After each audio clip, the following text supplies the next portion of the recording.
विद्यार्थी मित्रांनो, आज आपण पुढचा जो BA-SYचा जो घटक आहे, वैदिक परंपरेची घमेंड, डॉक्टर आह साळुंके, अण्णासाहेब हरी साळुंके हे लेखक आहेत.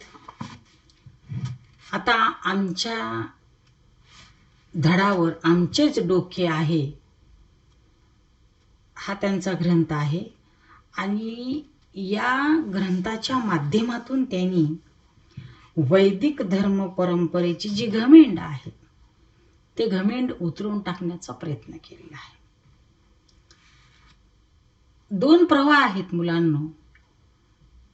मुळातली सिंधू संस्कृती, सिंधूवरून हिंदू नाव आलं असं अनेक विचारवंतांचं मत आहे.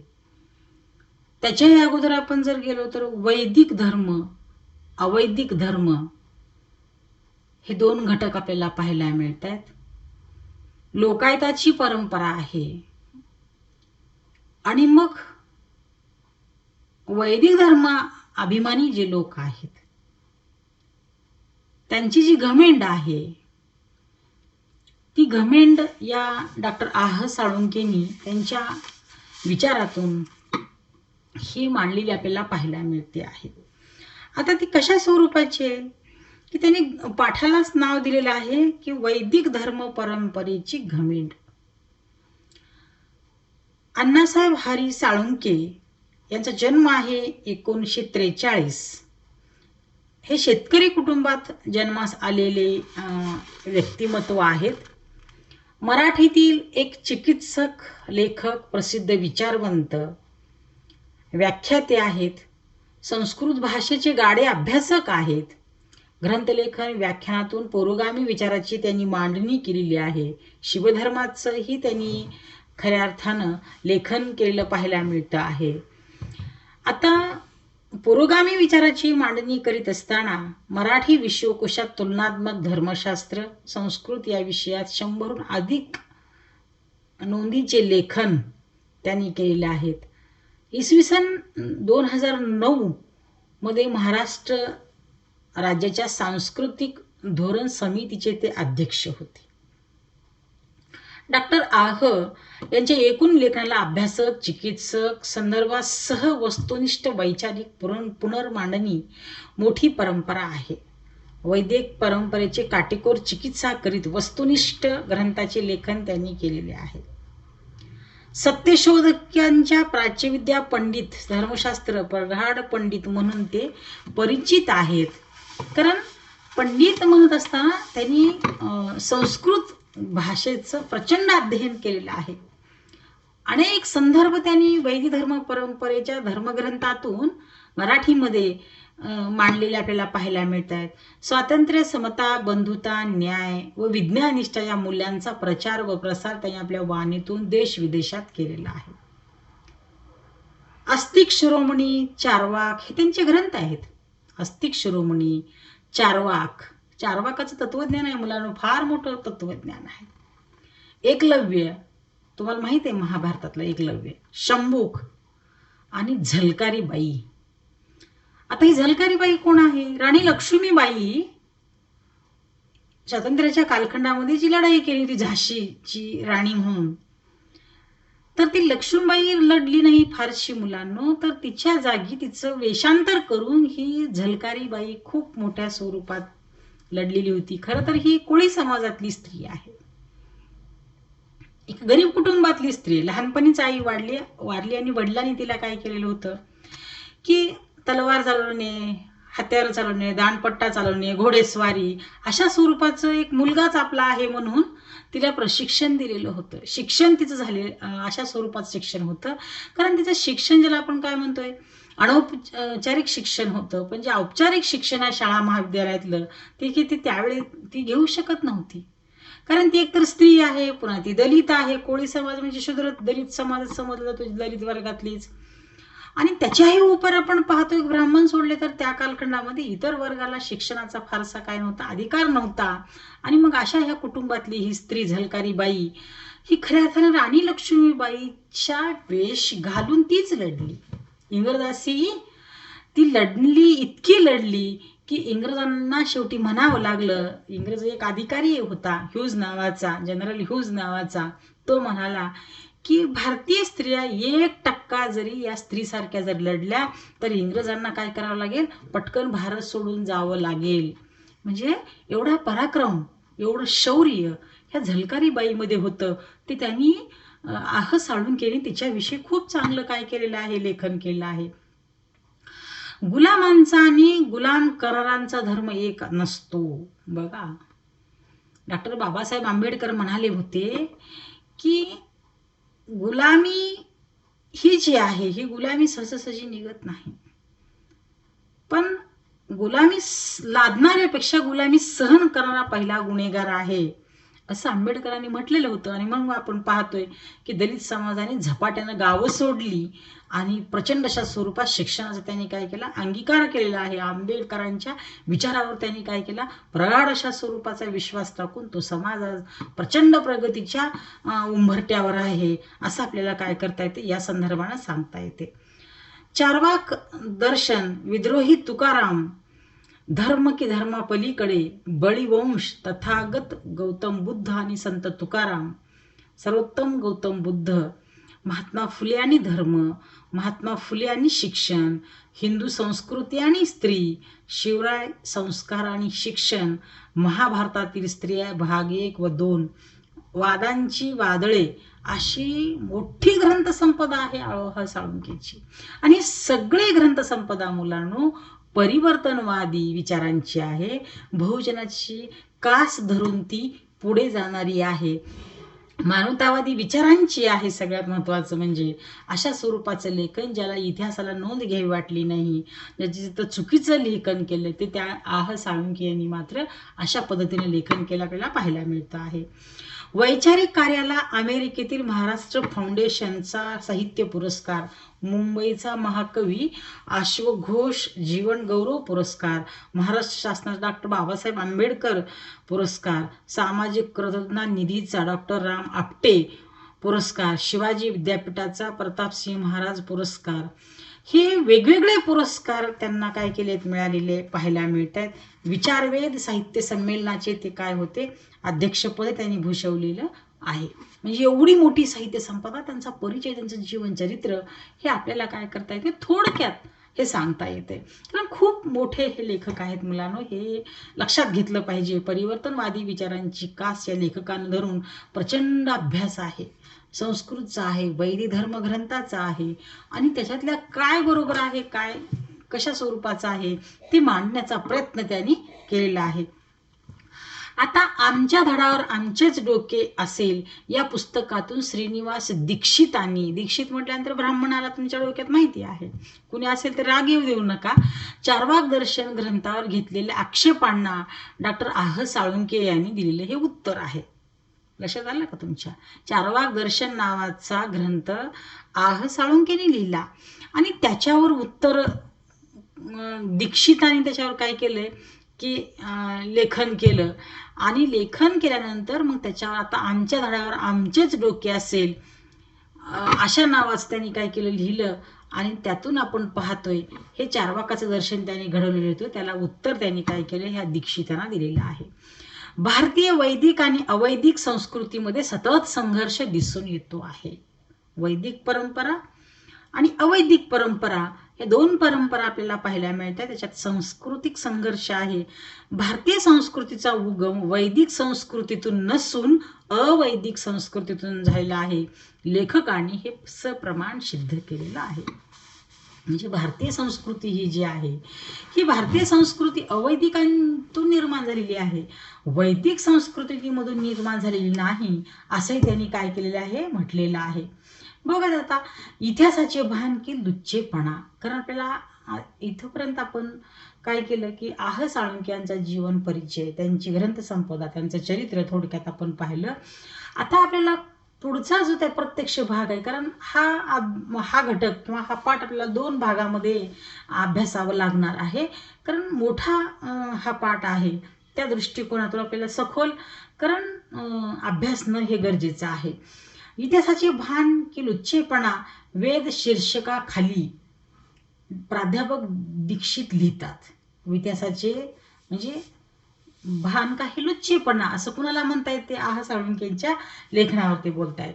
मग दीक्षित लिहितात की वैदिकतेचा आणखीन थोडा विचार येथे करूया, कारण साळुंखे यांचे संबंध पुस्तक असं एक चित्र उभे करते की भारताचा वैचारिक इतिहास म्हणजे वैदिकांची जीवन दृष्टी आणि लोकायताची जीवन दृष्टी यांच्या सतत चाललेल्या संघर्षाचा इतिहास होय.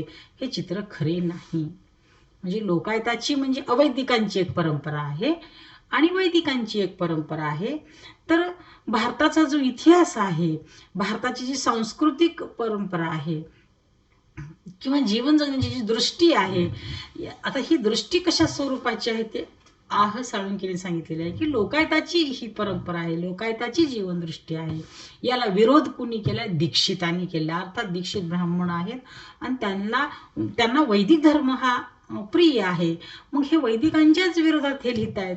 हा संघर्ष आपल्याला सरळ सरळ वैदिक आणि अवैदिक या माध्यमातून पाहायला मिळतो आहे.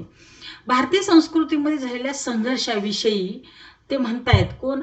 साळुंखे म्हणतायत की भूमिका ते स्पष्ट करत आहेत की ती भूमिका स्पष्ट करताना त्यांचं असं मत आहे, संघर्ष अत्यंत गुंतागुंतीचा आहे. साळुंखे म्हणतायत की हा संघर्ष अत्यंत गुंतागुंतीचा आहे. आर्याचा अनार्याचा संघर्ष आहे. भारतीय संस्कृतीमध्ये कुणा संघर्ष आहे? म्हणजे एक वैदिक अवैदिक संघर्ष आहे, आर्य अनार्य असा एक संघर्ष आहे. त्याच्यानंतर त्यांनी सांगितलेलं आहे की या संघर्षानंतर वैदिक संघर्ष आहे. त्यानंतर अवैदिक हाही संघर्ष आहे. त्याच्यानंतर संघर्षाची अशा स्वरूपाच्या वेगवेगळ्या संमिश्र प्रक्रिया आपल्याला पाहायला मिळतात. आणि मग खऱ्या अर्थानं वैदिकांचा व लोकायताचा संघर्ष अनेक संघर्षापैकी एक आहे. वेगवेगळे संघर्ष आहेत, पण वैदिक आणि लोकायताचा संघर्ष या पाठामध्ये त्यांनी मांडलेला पाहायला मिळतो आहे. आता वैदिक आणि लोकायताचा संघर्षावरच हा पाठ आपल्याला पुढं घेऊन जायचा आहे किंवा घेऊन जाणार आहे. संघर्षाचे बारीक सारीक मुद्दे पाहायचे असतील तेव्हा हा तपशील पाहावे लागतीलच. असे असते तरी काही महत्वाच्या मुद्द्याचा वैदिक आणि अवैदिक असे संघर्ष करणारे दोन स्थूल प्रवाह भारतीय संस्कृतीमध्ये दाखवता येतात. या दोन प्रवाहाच्या बाबतीत त्यांचं संमत आहे की अशा रीतीने एका बाजूला विजयी आर्यामधील सत्ताधारी लोक, बघा या संघर्षामध्ये कोण आहेत की आर्य आणि अनार्य यांच्यामध्ये लढाया झाल्या, वैदिक अवैदिकामध्ये लढाया झाल्या. आणि मग त्यांचं असं मत आहे की आर्यामध्ये सत्ताधारी लोक, आर्य लोक जे होते, आर्य आणि अनार्य, आर्य हे बाहेरून आलेले म्हटलं जाते, अनार्य हे इथले होते. आर्यामधील सत्ताधारी लोक हे पराभूत अनार्यामधील सत्तालोलुप लोक यांनी वैदिक परंपरा उभी केली. आर्य लोक आणि अनार्यामधील जे पराभूत झालते पण सत्तेचे कोण होते? हव्यास होता, श्रीमंत होते, त्या लोकांनी आणि आर्यांनी मिळून काय केली? वैदिक धर्म परंपरा निर्माण केलेली आहे असं साळुंखे म्हणतात. दुसऱ्या बाजूला तडजोड न करणारे अनार्य आणि आर्यामधील अप्रतिष्ठित लोक यांची एक अवैदिक परंपरा उभी राहिली. बघितलं का की आर्यामधले जे कोण आहेत अप्रतिष्ठित आहेत आणि अनार्यामधले जे कशा स्वरूपाचे आहेत की कसल्या स्वरूपाची तडजोड न करणारे जे अनार्य आहेत यांच्यामधून हे लोक जे आहेत हे एकत्रित अवैदिक परंपरा यांनी उभी केली. मात्र ह्या दोन परंपरा जशाच्या तशा शुद्र व स्थिर स्वरूपात आजपर्यंत टिकलेल्या नाहीत. शुद्ध व स्थिर स्वरूपात टिकलेल्या नाहीत. प्रतिष्ठितांना वर उचलून घेणे, प्रतिष्ठिततेसाठी वर जाण्याची धडपड करणे, अप्रतिष्ठितांनी खाली घसरणे, या त्यांना खाली ढकलणे, या प्रक्रिया तेव्हापासून आजपर्यंत सुरूच आहेत. आपणही पाहतोय श्रीमंत लोक असतील, प्रतिष्ठित लोक असतील, त्यांच्या नावाचा गवगवा असतो, पण जे खरे कष्टकरी आहेत, जे गरीब आहेत, त्यांच्या नावाचा कोणीच काय करत नाही, गवगवा करत नाही. आणि हे वास्तव आहे मुलांनो. श्रीमंताला अनेक जण काय करतात, मानतात, त्यांच्या पुढं पुढं करतात, पण गरीबाला साध्या विचारत सुद्धा नाहीत. अशा तक्रारी आपण अनेक वेळा समाजामध्ये हे पाहत असतो आणि ते आजपर्यंत चालत आलेलं आहे, असंही साळुंखे म्हणतायत. वैदिक परंपरा वेदांचे नाव घेऊन आपले हितसंबंध जपत आलेली आहे आणि बहुजन समाजाची लौकिक परंपरा वेदांना फारसा मान न देणारी, विरोध करणारी आहे. दोन परंपरा आहेत, वैदिक आणि अवैदिक. तर वैदिक परंपरा काय करते आहे, वेदांचे नाव घेऊन हितसंबंध जोपासण्याचा प्रयत्न करते, तर बहुजन समाजाची लौकिक परंपरा वेदांना फारसा काय करत नाही, महत्त्व देत नाही. असे दोन प्रवाह वैदिक आणि अवैदिक हे पाहायला मिळतात. तर प्राध्यापक दीक्षितांनी याच परीक्षणातून राजश्री शाहू व संत तुकाराम यांचा निर्देश करून व्यक्त केलेल्या मताशी मुद्द्याशी असल्यामुळे थोडी चिकित्सा आपण पुढे पाहणार आहोत, असं साळुंखे म्हणतात. आता संत तुकारामांनी वेदांचा तो अर्थ आम्हाशीच ठावा असं म्हणत असताना, वेद हे आमच्या जीवीचे जीवन आहेत, वेद हे आमच्या जीवनाचे अशा स्वरूपाचं मत मांडलेलं होतं. म्हणजे वेदांना तुकारामांनी नाकारलेलं होतं. दीक्षितांनी मात्र काय केलंय की तुकारामांनी वेद मान्य केले किंवा त्यांना मान्यच होतं अशा स्वरूपाचं लेखन केलेलं पाहायला मिळतं आहे. डॉक्टर सांगतात की बहुजन समाजाची परंपरा वेदांना फारसा मान न देणारी व विरोध करणारी आहे. राजश्री छत्रपतींची चळवळ म्हणजे राजश्री शाहू छत्रपती जी आहेत त्यांची जी चळवळ आहे, डॉक्टर साळुंखे एका फटकाऱ्यात पुसून टाकीत आहेत. तुकोबाची परंपरा आहे, बहुजनांची परंपरा आहे. तर अर्थ ते स्वतः म्हणतायत की वेदांचा अर्थ तो आम्हाशीच ठावा, इतरांनी व्हावा भार माता, ही काही वेदांना विरोध करणारी रीत नव्हे, पण ती त्यांनी हे केलेलं आहे, असंही त्यांचं मत त्यांनी काय केले, साळुंखे यांनी मांडलेलं आहे. हा तर घोटाळा असं दीक्षित म्हणतात. इथे दीक्षितांनी केले एका घोटाळ्यामध्ये मी आधी लक्ष वेधतो ते वापरलेला वा हा शब्द बदलून प्राध्यापक दीक्षितांनी तो व असा केला आहे. म्हणजे कशा स्वरूपात आहे, वेदांचा तो अर्थ आम्हाशीच ठावा, इतरांनी व्हावा भार माथा, अशा स्वरूपात त्यांनी काय केलेले आहे, अभंग लिहिलेला आहे. म्हणजे वाच्या जागी व करून त्यांनी त्याचा संदर्भ बदललेला आहे असंही ते म्हणतात.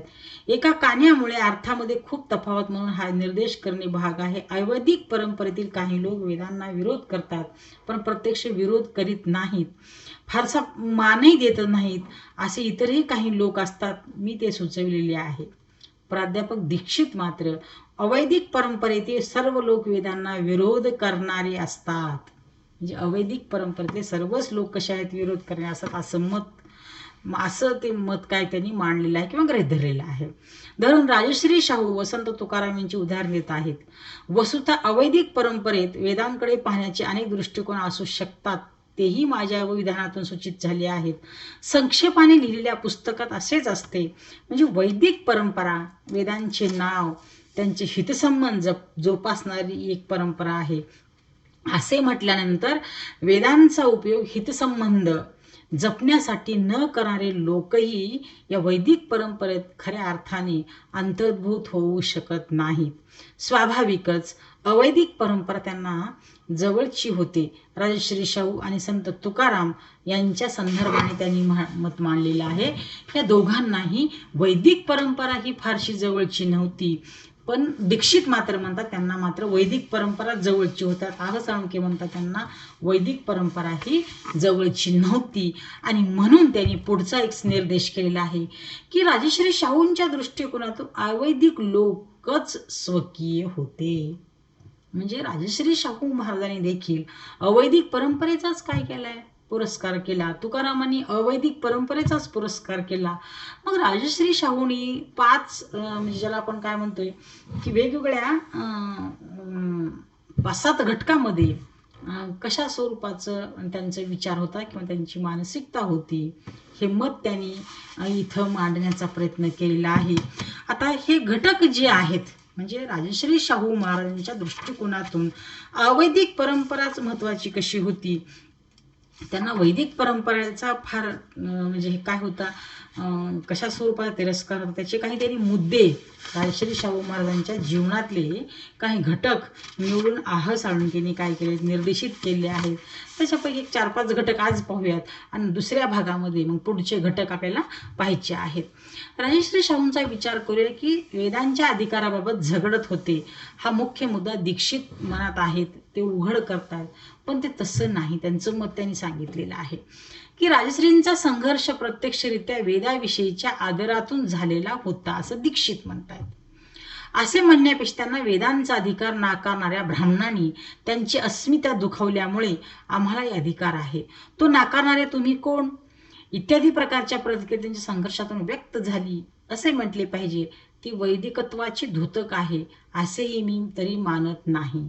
बघा की वैदिक परंपरा नाकारली राजश्री शाहूंनी आणि अवैदिक परंपरेचाच पुरस्कार केला असे आपल्याला म्हणता येते.